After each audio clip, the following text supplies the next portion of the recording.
Hello. Well, let's start with this. The way we used to start our interviews, we ask the musician, the artist, to introduce himself to the audience, but the way he would like to be introduced. How should I introduce you? Well, this is the singer, composer, and producer of Lacrimosa, the band that is on the road since 35 years, and a band that was kind of creating gothic metal as one of the first bands. And they are singing in German language, still have their biggest audience outside Germany, which is kind of weird. Yeah, I remember this guy, Falco, this pop singer. He used to use German through all his career, I guess. It's Yeah, not so usual. absolutely. Yeah, that was he was great. He was great. Yeah. Well, you started composing, I guess, to for a poem you had writing before. So you were a poet who became a composer. Yes, actually, well, I wouldn't say poet. I was a kid and writing down my thoughts, and then I thought it would be nice to have those thoughts. When I wrote those kind of poems to ladies, and I thought it's nicer to not to read it to them, but to play a tape for them with some music around. And that's actually how the idea started with Lacrimosa. So it was more to impress the ladies in the beginning. And then I realized when I started doing music that that I really love it, and I found out this is my passion, and so it became more than just a hobby. As you said, 35 years. How do you do to still surprise your fans? There are many of us who have heard you almost 30 years, and we still are surprised every time a Lacrimosa album comes out. Well, that's great. I still can surprise people, but I guess it's because I love doing music. I love to compose. It's the biggest passion I have in my life is to sit on the piano or to grab the guitar and just play, because I know when I do so, when I play, then there's some new music coming into the world, um, and this is totally fascinating. And on the other hand, as a human being, of course, we all develop. So I also develop, and my music is always a mirror of my inner life. So I think that's the reason why the music is always also developing, because we humans, we don't stay always the same we are, but still we have the foundation of what we made through. So when I, for example, listen to my first albums, they're still so close to me, like the new one, because it's all happening inside my heart. And I think that's a big difference to maybe many bands or musicians, when they have a management or when they have a producer. They come to the band and I tell them, you need to do that. That's now popular and the people want you to do that. I never had a producer or a manager, or never anybody who told me anything like that. So whatever I did from my heart, and maybe that's kind of a reason for it. I think that's on one side, it's great to be free to do whatever you want, but on the other side, it's all up to you. If things go wrong, they're your responsibility too. How do you leave that? Is it too much pressure? Absolutely. Sometimes when I talk to colleagues, to other musicians, and I write them from my office, and they write back from somewhere sandy beaches. Hmm. I, of course, think, hey, they have really good life. They can do holidays whenever they are not on tour or in the studio, and they have their brains in the people working for them, and they are not responsible for the mistakes. And when I then sit in the office and do my work, or sit in the studio and compose and produce, I know I'm always like jumping out of the window, and I never know if there's somebody catching me or something catching me. And now also with a new album, because it's very dark and very, well, long songs again, which is very unpopular these times with the Spotify and everything.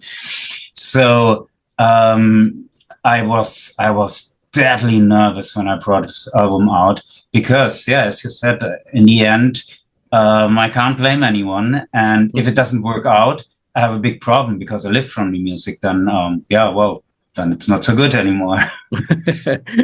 I guess nowadays you must know that if we should learn, some people who never heard Gothic, what is Gothic, we play Lacrimosa and that's all. Do you agree with that? Well, I mean, the funny thing is, like, Lacrimosa is in different countries, has a different style, so to say. Some people say, like, for example, now next week, we are playing in Brazil on a metal festival. For Brazilian people, Lacrimosa is more a metal band. For many in Mexico also. In Germany, it's a goth band. So it depends from where you look upon the band. But I don't know. Of course, I have many influences from both. I grew up with Gothic. I also listen to a lot of pop music. I'm a huge fan of Prince, or I used to be, at least in the 80s. And on the other hand, I always listened to metal. I grew, on the other hand, up with Iron Maiden, which was one of my first big love. And I always thought, like, I need the darkness from Gothic, and I need the power from the metal. And that's what I try to combine, plus my pop and poem background, whatever, and my classical background, since I used to play trumpet when I was very little already. So that all came together. So I would say, yeah, of course, Lacrimosa, yeah, it's a Gothic band. But when somebody asks me what kind of music do you do, I always say, like, it's rock music with classical influences and with strong lyrics. I think in the beginnings, at least, we could tell different influences from different genres and bands and things like that. But there's a point in Lacrimosa career when those words wouldn't be right, because it was just Lacrimosa. I guess you get a personality that is not so easy. I guess it must be very difficult to get. Do you know when you got to that thing that you wanted to do, or that you wanted to be? To be, not, because I don't have a vision of what I want to be. I had a vision of what I wanted to do. Actually, I had a vision of what I wanted to do when I remember, for example, there was one moment in a club, and it was a Gothic club, and I went to the DJ and I asked him to play Guns N' Roses, and he was like, "What the fuck?" And no, just play it and listen to it carefully. You're gonna like it. And and he played it. I was the only one on the dance floor. Everybody was, but I felt like, why can't we combine this? That was one moment, of course, when I thought, yeah, this combination would be great. Another moment was when I listened to when I watched the movie Amadeus. Of course, from about Wolfgang Amadeus Mozart, and this darkness of his music. And I always thought, like, now please add some guitars. So those were always key moments where I thought, like, that's what I want to do. Like strings that touch your heart, and hard guitars and weeping voices, and to bring that all together, this madness of music that can, like, for example, when you shoot a movie, or at least before computer animations, when you were shooting a movie, you only could shoot what was realistical. When you made an anime, you could paint whatever you wanted. So you could be much more free in your imagination, and that's what music is to me. Mm-hmm. I can do whatever I want. I mean, it's free. Nobody forbids me to whatever combine what I do, and and this is when I realized that this is possible, and that was actually the vision I had. The other part of your question, I never had a vision of myself, and I'm very thankful for that, because that brings the I can concentrate on the music. I'm not distracted by what the people think about me. Of course, when they write some bad things, then I'm for 5 minutes angry or sad or whatever. But I come over it. But when they write something bad about my music, then I'm touched. So and I think that's very important. The music has to be on the focus and not the person, because otherwise it's not gonna be, like I said before, music coming from the heart. It's always like thinking, what can I do that people like me? And when you started to mix strings, orchestra, and guitars, the people around you, what did they say? Well, actually, that was a fun moment. Fun moment from the point of view nowadays. Back then it was horrible. It was 1994 when I wanted to release the song Schakal. And I had a good friend. He was the manager of one of the biggest German metal labels. And he told me, Tilo, don't release it. Your fans, they're gonna hate it. It's much too hard. And the metal fans, they won't understand it. It's much too dark. You're gonna destroy Lacrimosa. And then I did release it, because that was exactly what I wanted to do. And then the metal DJ said, what's that dark shit? We're not playing it. And the gothic DJ said, it's much too hard. Exactly what my friend said. Uh-huh. And I was like, oh my God. And then there came bands like Type of Negative and Paradise Lost, got bigger, and the DJs got to know them. And then suddenly they played also Lacrimosa. Mm-hmm. And I said, like, why not before? Yeah, we thought it's weird, but now we heard also others are doing it, so it's not maybe weird, But it's great that you didn't give up. Yeah, well, that was because I was young and didn't know it better. Do you think it was some kind of great mistake? Yes, absolutely. Okay. Well, and then one day, I don't know, maybe 1998, I guess, you landed in Mexico, and you found that response from the audience there. Did you expect that? Absolutely not. We flew in and had first an autograph session one day before the concert took place, and that autograph session was in a huge venue. And I said to the promoter, it's a bit embarrassing to have the autograph session here in this big venue, and tomorrow to probably play in a small club. And that was before they opened and let the people in for the autographs. And he was like, no, you're going to play here tomorrow in this venue, and it's sold out. And I couldn't believe it.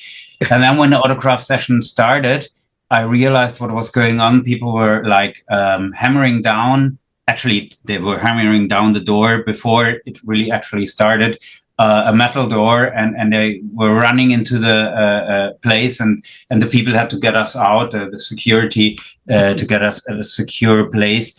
and there I realized that while being in my studio in Europe, there was a huge scene developing in Mexico. And when we arrived there in '98, it was already, the people were already really crazy about Lacrimosa. It was fantastic.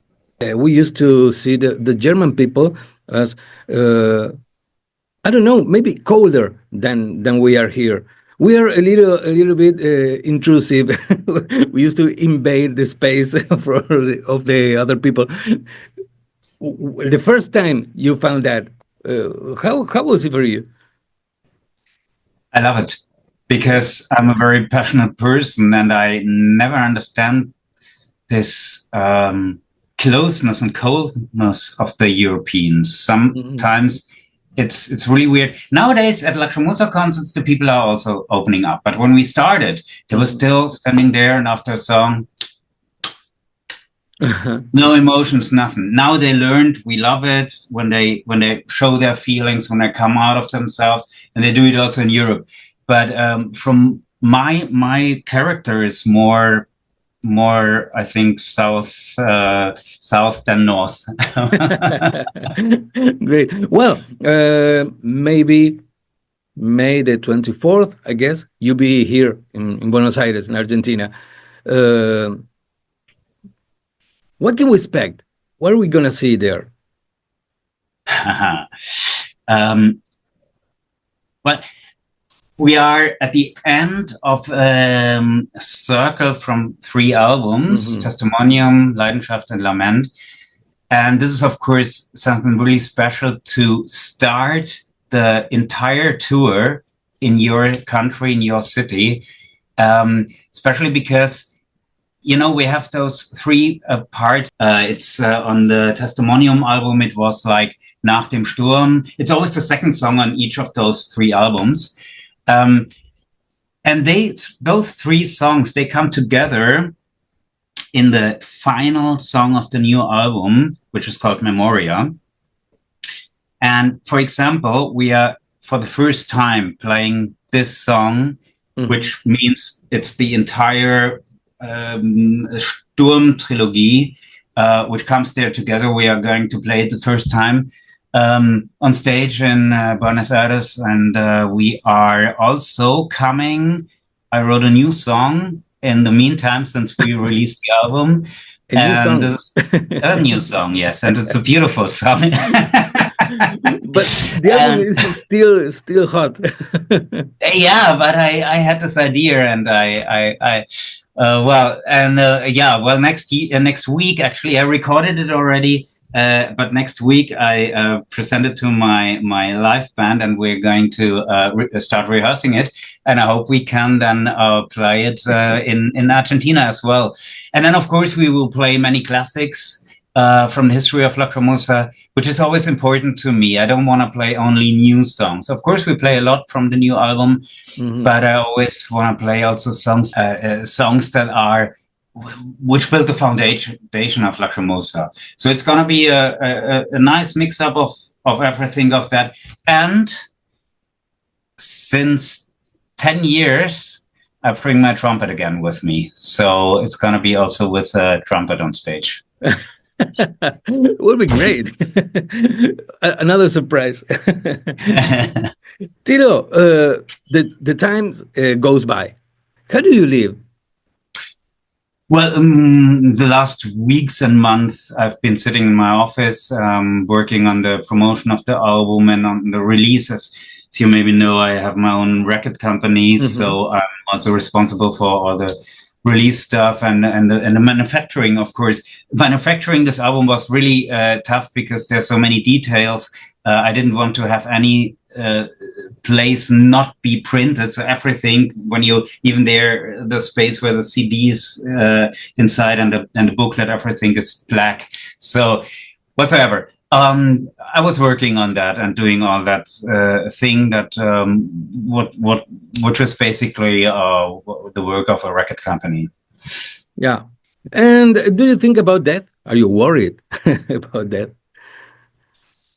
Well, of course, because this album was very, very to tell, I mean, to be honest, it was very expensive. And if it doesn't, if it's not selling well, then I have a slight problem. So I'm worrying, and of course, and therefore I'm also working nearly night and day to get it or to make it a big thing. I mean, you maybe can see how tired I look because sleeping in the last weeks was not an option. Well, please tell the people in Buenos Aires why they should go to see Lacrimosa. First, it's Lacrimosa. Second, we are not coming so often to Argentina. Third, I'm not getting any younger. I don't know how long we are on tour still. I mean, I'm not planning that this is the last tour, but you never know. I mean, I thought in the meantime already, I don't know if I want to do such a big tour again and traveling all around. Because as I said, I also love to be in my studio and to compose. But I'm very much looking forward coming back to Argentina because first, I'm a huge fan of your steaks. I love it. I just last Friday I was again in an Argentinian steakhouse. I always go there. It's great. Secondly, I love you guys. I love you people, and so I think it's important that you come to the show, that we meet again and see each other again, inspire each other again, and I told you now a little what you're gonna expect on the stage, but there will be more to expect on stage. The last time I'll ask you if you want, and if you can, of course, just a little greeting. Hi, this is Tilo Wolff from Lacrimosa, and you are listening to Tierras Oscuras, I hope I pronounced it right, at Espectro. And thank you for this wonderful interview, and I hope you have fun listening to it. Thank you very much, and thank you for the great interview. Take good care and see you soon.